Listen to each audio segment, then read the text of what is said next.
My name is Nwowa Yusifi Papka. I had some gastrointestinal symptoms. I started passing black stools for like 3 days, after which, through the evaluation, my doctors discovered there was an ulcer in my stomach, and they took biopsy, and the biopsy came out to be gastric cancer. That was when we started searching for a hospital in India, and were opportune to see Dr. Vivek Mangla. She was initially treated with chemotherapy in her country, and then she came to us for surgery, wherein we did a laparoscopic or a minimally invasive surgery. On re-evaluation, we found that there was a small residual disease in the stomach. This surgery was done with laparoscopy, that is through small cuts or minimally invasive surgery. We were reviewed and booked for surgery.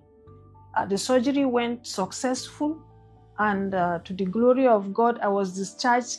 These minimally invasive surgeries help the patients have lesser pain, lesser wound infections, earlier, faster recoveries after surgery, so much so that this patient was discharged within 4 days after her surgery.